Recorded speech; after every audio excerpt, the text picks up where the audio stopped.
But the power to create also rests on other freedoms, especially the freedom, and I think about that right now, to think and speak one's mind.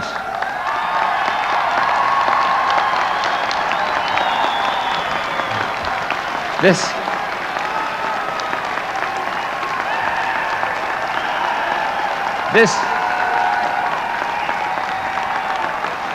you see,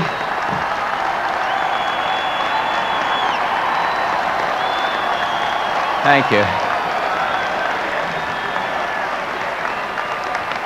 The freedom, I had this written into the speech and I didn't even know these guys were going to be here.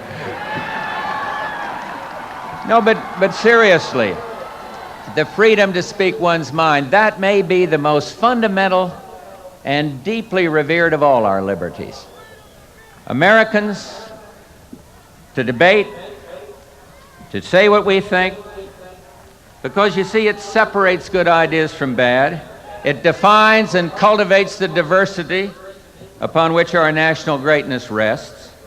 It tears off the ignorance, the blinders of ignorance and prejudice, and lets us move on to greater things. Ironically, on the 200th anniversary of our Bill of Rights, we find free speech under assault throughout the United States, including on some college campuses. The notion of political correctness has ignited controversy across the land. And although the movement arises from the laudable desire to sweep away the debris of racism and sexism and hatred, it replaces old prejudice with new ones. It declares certain topics off limits, certain expression off limits, even certain gestures off limits. What began as a crusade for civility has soured into a cause of conflict and even censorship. Disputants treat sheer force, getting their foes punished or expelled, for instance, as a substitute for the power of ideas. Throughout history, attempts to micromanage casual conversation have only incited distrust. They've invited people to look for an insult in every word, gesture, action. And in their own Orwellian way, crusades that demand correct behavior crush diversity in the name of diversity. We all should be alarmed at the rise of intolerance in our land, and by the growing tendency to use intimidation rather than reason in settling disputes. Neighbors who disagree no longer settle matters over a cup of coffee. They hire lawyers and they go to court.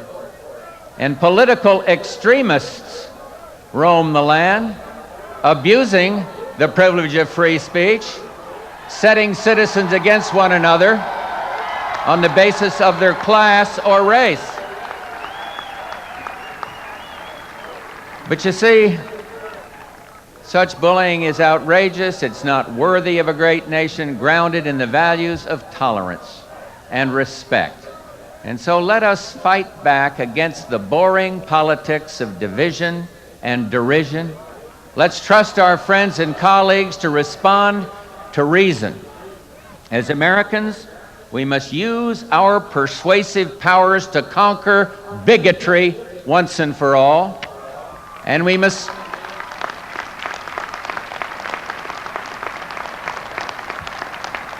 and I remind myself a lot of this, we must conquer the temptation to assign bad motives to people who disagree with us. If we hope to make full use of the optimism I discussed earlier, men and women must feel free to speak their hearts and minds. We must build a society in which people can join in common cause without having to surrender their identities. You can lead the way. Share your thoughts and your experiences and your hopes and your frustrations.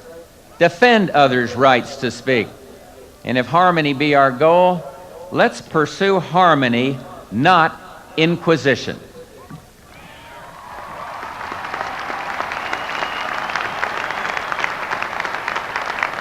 The virtue of free speech leads naturally to another, equally important dimension of freedom, and that is the freedom of spirit. In recent times, often with noble intentions, we as a nation have discouraged good works. Nowadays, many respond to misfortune by asking, "Whom can I sue?" Even worse, many would-be Samaritans wonder, "Will someone sue me?" Talented, concerned men and women avoid such noble professions as medicine for fear that unreasonable and undefined liability claims will force them to spend more time in court than in the office or in the hospital. And at the same time, government programs have tried to assume roles once reserved for families and schools and churches. This is understandable, but dangerous. When government tries to serve as a parent or a teacher or a moral guide, individuals may be tempted to discard their own sense of responsibility, to argue that only government must help people in need. If we've learned anything in the past quarter century, it is that we cannot federalize virtue.